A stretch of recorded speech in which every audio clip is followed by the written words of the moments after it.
Hi guys, good morning everyone. नमस्कार, आप सभी को हमारे चैनल में स्वागत है। और आइए आज हम लोग क्लास 10th की दूसरी लेसन बायोलॉजी की पढ़ेंगे। श्वसन क्या पढ़ेंगे? श्वसन। इसके पहले हम लोग जैव प्रकरण पढ़ चुके हैं और उसके पहले भी हम लोग पढ़ चुके हैं रिप्रोडक्शन यानी जनन। आज हम लोग पढ़ेंगे श्वसन यानी रेस्पिरेशन। ये दूसरी चैप्टर है, आप पढ़ना ना भूलें। अगर जैव प्रकरण ना पढ़े तो पहले उस लेसन को पढ़ लें ताकि सबसे ज्यादा समझ में आएगी यह लेसन। तो आइए आज हम लोग शुरुआत करते हैं श्वसन के बारे में। देखिए क्या होती है श्वसन, समझिएगा छोटे। लेकिन अगर आप हमारे चैनल पर नए हैं तो हमारे चैनल को सब्सक्राइब कर दीजिए पहले।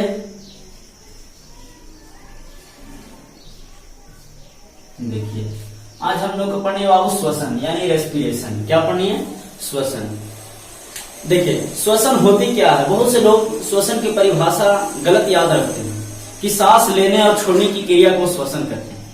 तो छोटू, सांस लेने और छोड़ने की क्रिया को श्वसन कहते हैं। अगर ये परिभाषा आप रटले हैं या याद किए हुए हैं तो इसे आप एकदम भुला दीजिए, क्योंकि 100% ही नहीं 110% यह गलत है। क्योंकि इसे हम लोग कहते हैं श्वासोच्छवास। क्या कहते हैं? श्वासोच्छवास कहते हैं। सांस लेने और छोड़ने की क्रिया को श्वासोच्छवास कहते हैं और सिर्फ सांस लेने की क्रिया को प्रश्वास कहते हैं और सांस छोड़ने की क्रिया को उच्छ्वास कहते हैं। तो अगर आपके माइंड में यह परिभाषा चल रही है तो इसे निकाल दें माइंड से। और हम लोग को पढ़ना है श्वसन, यानी इसे समझना श्वसन क्या होती है। तो छोटू, हम लोग पिछले लेसन पढ़ चुके हैं जैव प्रकरण में कि कोई भी जीवों को क्या जरूरत होती है? भोजन। क्या जरूरत होती है? भोजन। और भोजन कहां से प्राप्त होता है? पेड़ पौधे इत्यादि से, फसल से। और पौधे से हमें भोजन प्राप्त हुआ और भोजन से हम लोग को क्या प्राप्त होता है? ऊर्जा। क्या प्राप्त होता है? ऊर्जा। क्या प्राप्त होता है? ऊर्जा। तो ऊर्जा हमें प्राप्त करनी है। क्या प्राप्त करनी? ऊर्जा। क्योंकि हम लोग का मशीन जो है, यानी मानव का जो मशीन शरीर है, एक मशीन में समझिए तो ये किसके चलती है? ऊर्जा से चलती है। कोई भी मशीन ऊर्जा से चलती है तो गाड़ी, पेट्रोल, उसके लिए भी ईंधन की आवश्यकता होती है। तो मानव जो पोषण करती है वो किससे प्राप्त करती है? पोषण। भोजन से पोषण प्राप्त करती है। और पोषण के लिए क्या चाहिए? ऊर्जा चाहिए। क्या चाहिए? ऊर्जा चाहिए। और ऊर्जा मिलेगी कैसे? तो ऊर्जा के लिए चाहिए ऑक्सीजन। क्या चाहिए? ऑक्सीजन। क्या चाहिए? ऑक्सीजन। और ऑक्सीजन किससे मिलेगी? श्वसन क्रिया से मिलेगी। किससे मिलेगी? श्वसन क्रिया से। यानी जब मनुष्य, ध्यान दीजिएगा, जब मनुष्य सांस लेती है, क्या लेती है? सांस लेती है। तो देखिए मानव का जो आहार नाम के बारे में हम लोग पिछले लेसन में पढ़े हैं तो उसमें समझते हैं थोड़ा सा कि मानव का मुख गुहा है जिससे नली जुड़ी होती है और जस्ट इसके ऊपर नाक होती है और इससे भी नासिका और एक नली आम के जुड़ जाती है और ग्रसनी में दो भागों में बट जाती है। ग्रसनी में कितने भागों में बट जाती है? दो भागों में बट जाती है। एक चली जाती है फेफड़े में और एक चली जाती है जो अमाशय में। कहाँ चली जाती है? अमाशय में। तो ये फेफड़े के बारे में हम लोग पढ़े हैं कि एक इधर फेफड़े होते हैं, इधर दो फेफड़े होते हैं, दायां फेफड़ा और बायां फेफड़ा। तो श्वसन जो यहां से गई और कहां पहुंच गई? फेफड़े में पहुंच गई। कहां पहुंच गई? फेफड़े में पहुंच गई। तो श्वसन जब भी जाती है, जब फेफड़े में पहुंचती है तो फेफड़े से रक्त के माध्यम से, किसके माध्यम से? रक्त के माध्यम से ऑक्सीजन कहां चली जाती है? सभी प्रत्येक कोशिकाओं में। कहां चली जाती है? प्रत्येक कोशिकाओं में। अब देखिए श्वसन क्रिया में हम ये नहीं कि सिर्फ ऑक्सीजन लेते हैं। कोई कहते हैं हम लोग क्या लेते हैं? ऑक्सीजन लेते हैं। नहीं, हम लोग तो वायु लेते हैं। क्या लेते हैं? वायु लेते हैं, जो मिश्रित गैस है, यानी सभी गैस इसमें मिला हुआ है। हम लोग ऑक्सीजन का उपयोग करते हैं। किसका उपयोग करते हैं? ऑक्सीजन का। ये सही बात है, लेकिन हम लोग ऑक्सीजन लेते हैं ये गलत बात है। हम लोग वायु लेते हैं। क्या लेते हैं? वायु लेते हैं। अगर आप ऑक्सीजन सिर्फ लेते हैं तो क्या है कि आप रास्ते में चलते रहते हैं तो देखते हैं कि कहीं पर मल मूत्र मिलती है तो आप क्या करते हैं? नाक मुंह लेते हैं, छी छी छी रहा। कहां से है? इसका मतलब ऑक्सीजन के अलावा कुछ और भी गैसें हैं जो आपको अच्छा न लगा। तो इसका मतलब क्या है? हम वो भी गैस ले रहे थे। समझ बात को? तो इस प्रकार समझिए हम लोग ऑक्सीजन न लेकर के क्या लेते हैं? वायु लेते हैं, लेकिन उपयोग करते हैं किसका? ऑक्सीजन का। जब फेफड़े में आती है तो यहाँ से सिर्फ क्या लेता है? ऑक्सीजन को छांट करके और रक्त के माध्यम से प्रत्येक कोशिकाओं में चली जाती है। और हम लोग पढ़ चुके हैं कि प्रत्येक कोशिकाओं में कहा क्या पहुंचा रहती है, भोजन। क्या पहुंची रहती है, भोजन यानी ग्लूकोज। क्या पहुंची रहती है, ग्लूकोज, जो हमें कहां से प्राप्त होती है, पोषण विधि से प्राप्त किए भोजन को। अब भोजन का पाचन किए, और पाचन के लिए कहा हो तो मुख गुहा में, अमाशय में, आंत में भोजन का पाचन हुआ, और आंत से क्या चल गया, रक्त कोशिका के माध्यम से प्रत्येक कोशिका में ग्लूकोज पहुंच गया। अब ये ग्लूकोज से में क्या है, ऊर्जा समाहित है, ऊर्जा जमा है। लेकिन इस ऊर्जा का उपयोग डायरेक्ट ऐसे नहीं होता है, इसके लिए हमें क्या चाहिए, ऑक्सीजन, यानी ग्लूकोज का टूटना चाहिए, यानी विखंडन होना चाहिए, ऑक्सीकरण होना चाहिए। जब तक इसका ऑक्सीकरण नहीं होगा तब तक हमें ऊर्जा नहीं मिलेगी। और ऑक्सीकरण के लिए क्या चाहिए, ऑक्सीजन चाहिए। क्या चाहिए, ऑक्सीजन चाहिए। ऑक्सीजन किससे मिलेगी, तो श्वसन माध्यम से मिलेगी। तो जैसे हम लोग ऑक्सीजन लेते हैं, वायु लेते हैं, तो ऑक्सीजन जाती है फेफड़ा में, और फेफड़े से ऑक्सीजन कहाँ जाती है, प्रत्येक कोशिका में। और प्रत्येक कोशिका में जो मौजूद रहती है ग्लूकोज, क्या मौजूद रहती है, ग्लूकोज, इसका ऑक्सीजन जाते हैं, इसका क्या होता है, ऑक्सीकरण होता है। क्या होता है, इसका ऑक्सीकरण होता है। छोटू, ऑक्सीकरण होता है यानी विखंडन होता है। ऑक्सीकरण कहने का मतलब विखंडन होता है, और ये ग्लूकोज टूटना शुरू करते हैं, जिससे ऊर्जा का निर्माण होता है, और जो एटीपी के रूप में जमा हो जाती है। किस रूप में जमा हो जाती है, एटीपी के रूप में, जो कहाँ होता है, माइटोकॉन्ड्रिया में होता है। कहाँ होता है, माइटोकॉन्ड्रिया में होता है। जो एटीपी, इसका फुल फॉर्म में पूछेगा मैट्रिक एग्जाम में, ध्यान रखेगा, एडिनोसाइन ट्राइफॉस्फेट। क्या होता है इसका, एडिनोसाइन ट्राइफॉस्फेट। एडिनोसाइन ट्राइफॉस्फेट इसका फुल फॉर्म होता है, और यही एटीपी से ऊर्जा हमें प्राप्त होती है। इसलिए इसे जैव रासायनिक ऊर्जाओं का सार्वजनिक वाहक कहते हैं। क्या कहते हैं, जैव रासायनिक क्रिया का सार्वजनिक वाहक कहते हैं एटीपी को, समझिएगा। और एटीपी को बायो एनर्जी भी बोलते हैं। क्या बोलते हैं, बायो एनर्जी। क्या बोलते हैं, बायो एनर्जी, यानी जैव ऊर्जा। हिंदी में बात करें तो क्या होता है, जैव ऊर्जा।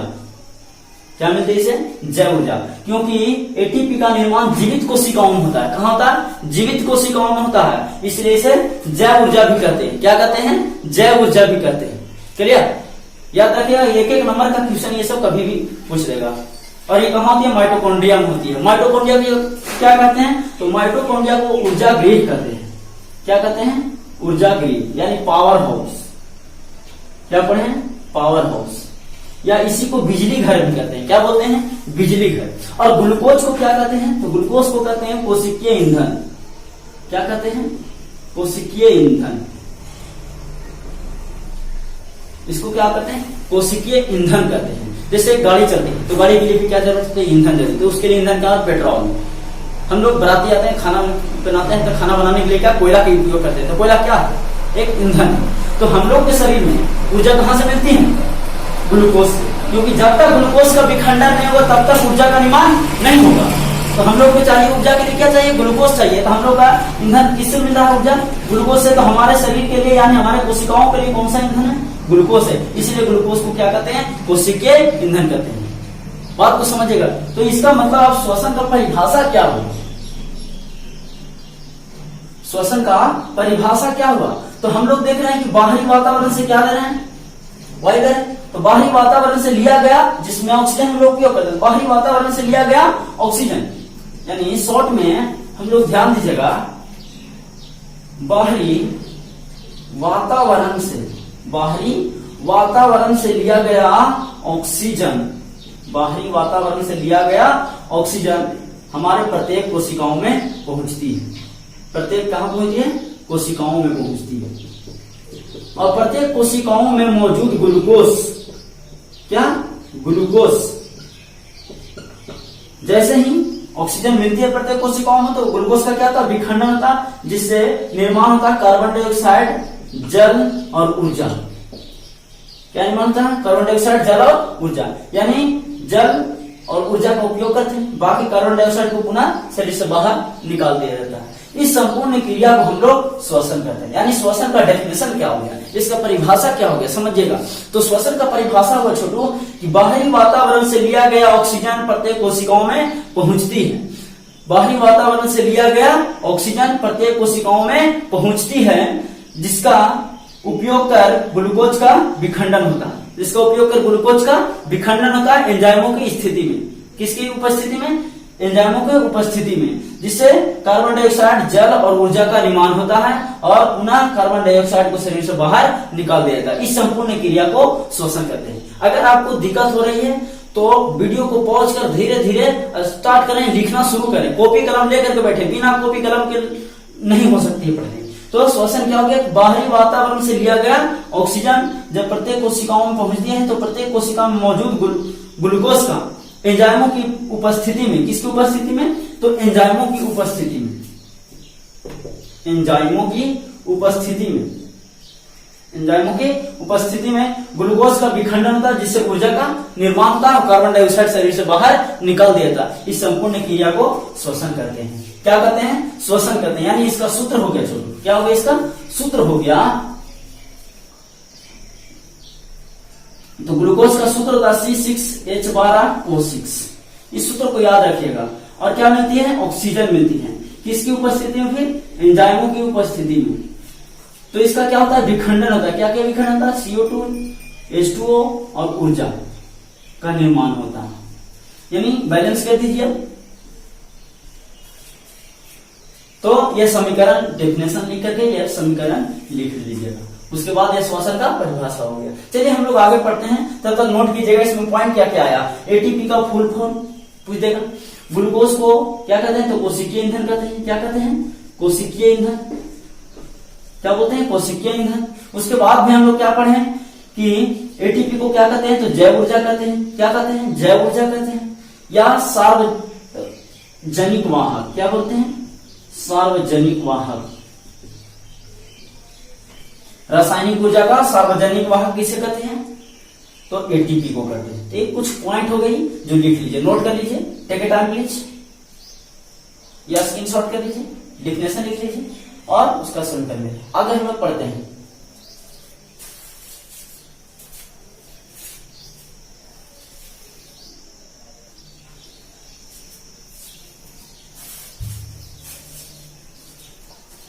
हाँ, तो देखिएगा छोटू, आगे हम लोग पढ़ते हैं श्वसन के बारे में। तो हम लोग देखे हैं कि श्वसन की परिभाषा समझे। तो श्वसन जो होती है वो 2 चरणों में होती है। कितने चरणों में होती है? 2 चरणों में होती है। कितने चरणों में होती है? 2 चरणों में या 2 स्थिति में होती है। एक होती है वायवीय, अवायवीय,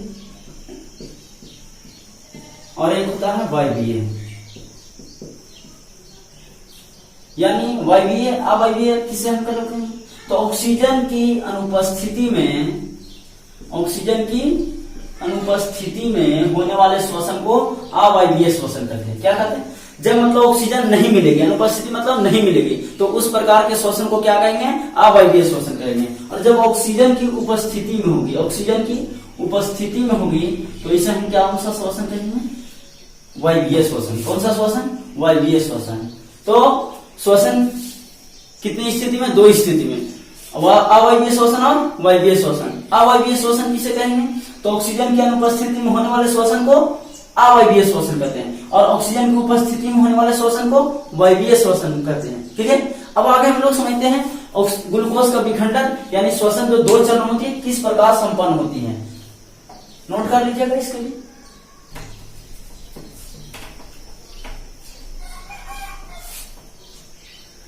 देखिए, तो हम लोग देख रहे हैं क्या कि श्वसन होती क्या है? तो ग्लूकोज का विखंडन होती है। किसका विखंडन होती है? ग्लूकोज का विखंडन होती है। किसका विखंडन होती है? ग्लूकोज का। तो ग्लूकोज का विखंडन प्रथम चरण जो कोशिका द्रव में होती है। कहाँ होती है? कोशिका द्रव में। कहाँ होती है? कोशिका द्रव में। अब कोशिका द्रव का मतलब समझिएगा। आप लोग कोशिका के बारे में 9th क्लास में पढ़े होंगे। सपोज दैट मान लीजिए यह एक सेल है, इट इज ए सेल यानी कोशिका। सेल को क्या बोलते हैं? कोशिका। तो पढ़े होंगे कोशिका चारों ओर से एक आवरण से घिरी जाती है, उसे क्या कहते हैं? कोशिका झिल्ली। क्या बोलते हैं? कोशिका झिल्ली।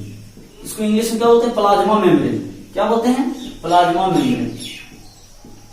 और कोशिका द्रव को साइटोप्लाज्म। और कोशिका के बीचों बीच में एक गोलाकार रचना होती है, उसे क्या बोलते हैं? न्यूक्लियस यानी केंद्रक। क्या बोलते हैं? न्यूक्लियस यानी केंद्रक। और केंद्रक और कोशिका द्रव, कोशिका झिल्ली के बीच कुछ द्रव पाए जाते हैं। यानी केंद्रक, क्या?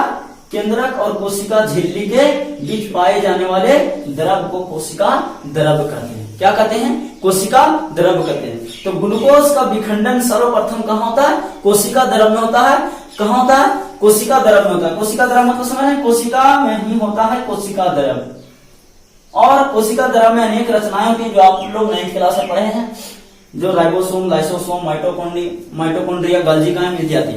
तो गोल्गी कायम में ही यानी प्रत्येक कोशिका में ग्लूकोज पहुंचा रहता है। इसका विखंडन होता है। विखंडन कब होता है? जब ऑक्सीजन मिलती है। तो हम लोग पढ़े कि जैसे श्वसन हुआ तो ऑक्सीजन गया कोशिकाओं में, तो कोशिकाओं में मौजूद ग्लूकोज का क्या होता है? विखंडन होता है। तो इसका प्रथम विखंडन यानी प्रथम चरण होता है कोशिका द्रव में, जो किस रूप में होता है? पाइरुवेट के रूप में होता है। किस रूप में होता है? पाइरुवेट के रूप में। और ऊर्जा यानी ऊर्जा बहुत ही कम बनती है, यानी आंशिक विखंडन होता है। प्रथम चरण में ग्लूकोज का विखंडन आंशिक होता है। किस रूप से होता है? आंशिक रूप। आंशिक मतलब बहुत कम, थोड़े ही, मतलब बहुत कम ऊर्जा मिलता है, जिससे उतना ऊर्जा की प्राप्ति नहीं हो पाती है। पाइरुवेट का मतलब पूछेगा क्या हो जाएगा? तो ग्लूकोज का सूत्र पढ़े हैं C6H12O6, यानी 3 कार्बन वाले अणु को। कितने कार्बन वाले अणु को?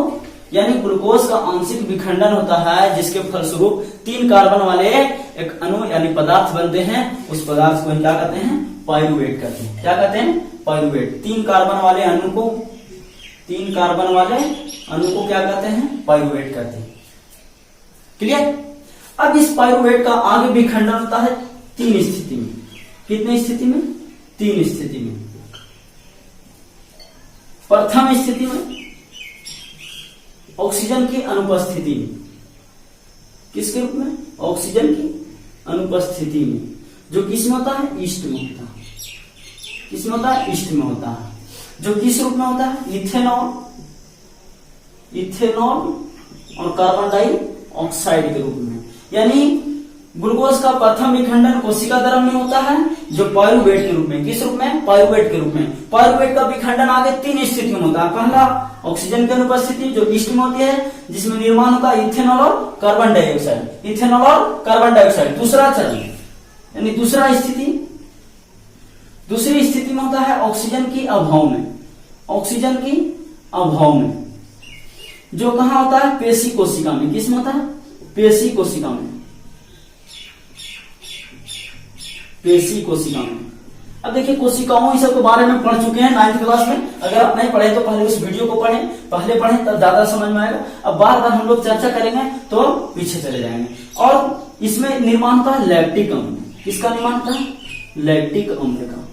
किसका निर्माण होता है?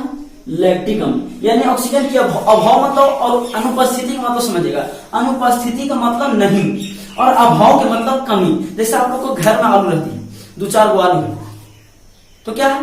परिवार के 4 गो है, आप आलू 2 है, आप खाना बनाएगा तो क्या उससे पार लगेगा? नहीं। तो क्या कहते हैं? पापा आलू की अभाव है, तो जाते हैं पापा लोग, और फिर पापा जाते हैं और 1 किलो आलू लेके खाते हैं। उसके बाद फिर हम लोग परिवार आराम से खा पाते हैं। तो आलू की अभाव है, इन्हें की कमी नहीं है, अनुपस्थिति। आलू की है लेकिन अभाव है, कमी है। उसी प्रकार ऑक्सीजन की अभाव है, और जब अभाव रहता है, कमी रहता है, तो पूरी तरह से पाइरुवेट का विखंडन होता है और आंशिक रूप से होता है लैक्टिक अम्ल के रूप में, जो पेशियों में होता है, जिसके कारण पेशियों में दर्द हो जाता है और हमें चलने में परेशानियां होती है। जो पेट में गोले गोले इधर उधर घूमता है, तो कहते हैं कि मम्मी का दर्द देता है, समझिए, या बोझा लेते हैं, उस समय दर्द शुरू हो जाती है। तो ऑक्सीजन की अभाव में दौड़ते वक्त हो जाती है। तो ये बात को समझिएगा। और तीसरा स्थिति होता है, तीसरा स्थिति माइटोकॉन्ड्रिया में। कहां होता है? यानी ऑक्सीजन के उपस्थिति में। ऑक्सीजन की उपस्थिति में, जो कहां होता है? माइटोकॉन्ड्रिया में। माइटोकॉन्ड्रिया में, जिसमें संपूर्ण रूप से विखंडन हो जाता है और CO2, H2O और ऊर्जा का निर्माण होता है। CO2, H2O और ऊर्जा का निर्माण होता है। इस संपूर्ण क्रिया जो होती है श्वसन होती है। इस प्रकार विखंडन होता है। यानी पहला चरण जो कहां हुआ? ग्लूकोज का आंशिक विखंडन कोशिका द्रव में पाइरुवेट के रूप में हुआ, जिससे काफी कम ऊर्जा की निर्माण होती है। पुनः ये पाइरुवेट का विखंडन 3 स्थितियों में होता है। पहला स्थिति ऑक्सीजन की अनुपस्थिति में, जो ईस्ट में होती है, जिसमें इथेनॉल और कार्बन डाइऑक्साइड का निर्माण होता है। दूसरी स्थिति ऑक्सीजन के अभाव में, जो पेशी कोशिकाओं में होता है, जिसमें लैक्टिक अम्ल का निर्माण होता है, जिसके कारण पेशियों में दर्द, जलन इत्यादि स्थिति उत्पन्न हो जाती है। तीसरा चरण, तीसरा स्थिति में ऑक्सीजन की उपस्थिति में माइटोकॉन्ड्रिया होती है, जिसमें ग्लूकोज का संपूर्ण यानी पाइरूवेट का संपूर्ण विखंडन कार्बन डाइऑक्साइड जल और ऊर्जा के रूप में हो जाती है। इस प्रकार श्वसन क्रिया संपन्न होती है। क्लियर? समझ में आ गया तो नोट कीजिएगा। और अगर हमारे चैनल पर नए हैं तो आप सब्सक्राइब करना मत भूलें, और वीडियो अच्छा लगे तो लाइक कर दीजिए, दबा दीजिए, और टुकुर टुकुर देखिए मत, आगे भी बढ़ा दीजिए। आपके बहुत शुभकामनाएं। चलिए आगे नोट कीजिएगा या स्क्रीनशॉट कर लीजिए, बेटर होगा। क्लियर?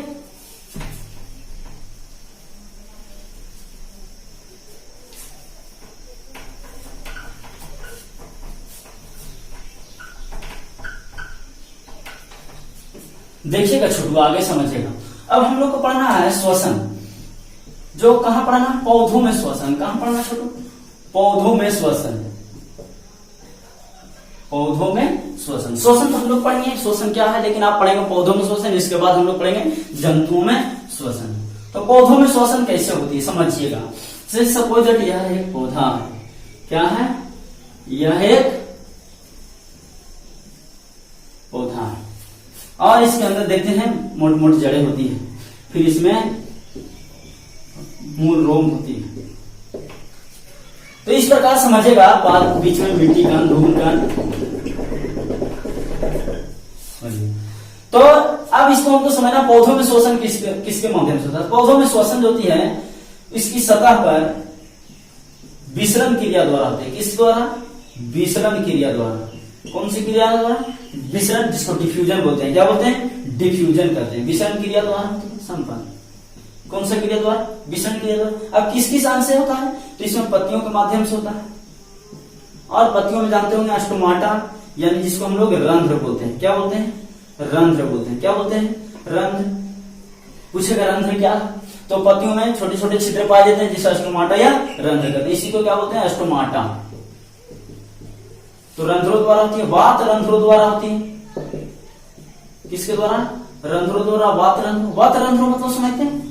तो जब पुराने वृक्ष हो जाते हैं, वृक्ष क्या हो जाते हैं? पुराने हो जाते हैं, तो उसके ऊपर छाल हो जाती है। उसके ऊपर क्या हो जाती है? छाल हो जाती है, और छाल में जो छोटे छोटे छिद्र होते हैं उसे क्या बोलते हैं? वात रंध्र कहते हैं। क्या कहते हैं? वात रंध्र कहते हैं। क्लियर? समझ गए? और आगे किसके द्वारा श्वसन होती है? तो मूल रोम द्वारा। किसके द्वारा? मूल रोम द्वारा। मूल रोम समझते हैं? तो समझिएगा, मूल रोम पुराने वृक्षों में नहीं होती है, नए नए वृक्ष। जैसे एक साधारण नाम आपको मुरई देखे हो, मूली, गाजर देखे हो। चलिए, इसमें मूल रोम आप सबसे अच्छा देख सकते हैं। तो जैसे आप मूली कबाड़ते हैं, क्या करते हैं? मूली कबाड़ते हैं, तो देखिएगा एक बीच में मोटा जड़ होता है। ये क्या होता है? ऊपर तो आपको देखिएगा जब कबाड़ते हैं तो आपको, उसके बाद देखिएगा मूली मिलेगा, और फिर नीचे देखिएगा एक मोट जड़ रहेगा इसमें, और इसमें फिर पतले पतले रेशे, बाल जैसे जड़ दिखते हैं बहुत। ये जो बाल जैसे जड़ दिख रहे हैं, यही मूल रोम होता है। क्या होता है? मूल रोम होता है। क्या होता है?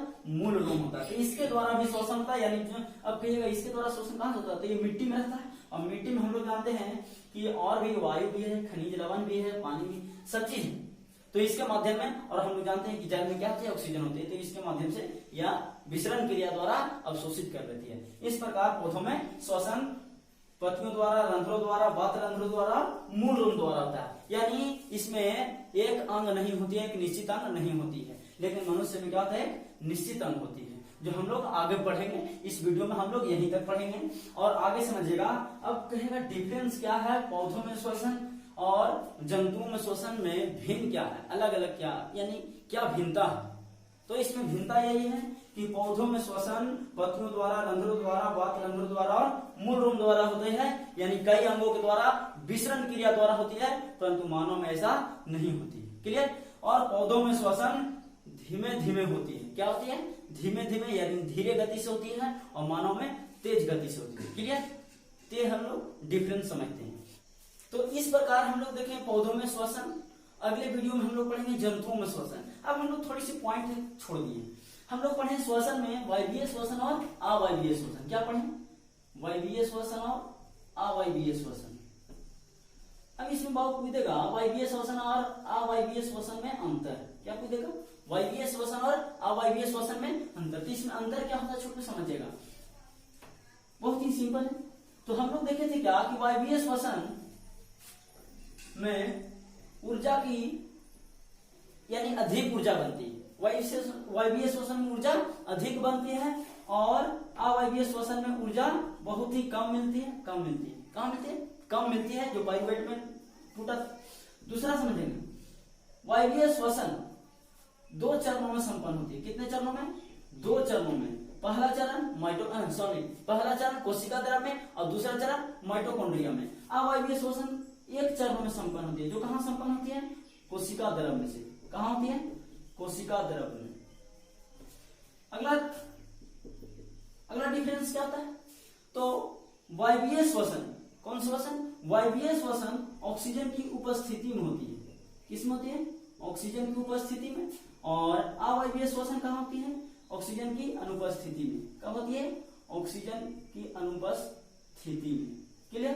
तो इस प्रकार ये डिफरेंस यानी जो अंतर है इसको समझिएगा। पहला अंतर क्या कि वायवीय श्वसन में ऊर्जा अधिक बनती है और अवायवीय श्वसन में ऊर्जा कम बनती है। वायवीय श्वसन 2 चरणों में संपन्न होती है। पहला चरण कोशिका द्रव में पाइरुवेट के रूप में और दूसरा चरण माइटोकॉन्ड्रिया में पूर्ण रूप से। और इसका दूसरा अंतर क्या देगा? तो अवायवीय श्वसन का प्रथम चरण में ही होता है, कहां का? कोशिका द्रव में। और तीसरा अंतर समझेंगे बाबू, तो वायवीय श्वसन ऑक्सीजन की उपस्थिति में होती है और अवायवीय श्वसन ऑक्सीजन की अनुपस्थिति में होती है। क्लियर? तो इस प्रकार हम लोग देखें वायवीय श्वसन और अवायवीय श्वसन में अंतर। अब हम लोग अगली वीडियो में पढ़ेंगे जंतुओं में श्वसन। तो हमारे साथ बने रहिए और बनने रहने के लिए आप हमारे चैनल को सब्सक्राइब कीजिए, लाइक कीजिए और अच्छा लगे तो शेयर कीजिए। थैंक यू, धन्यवाद।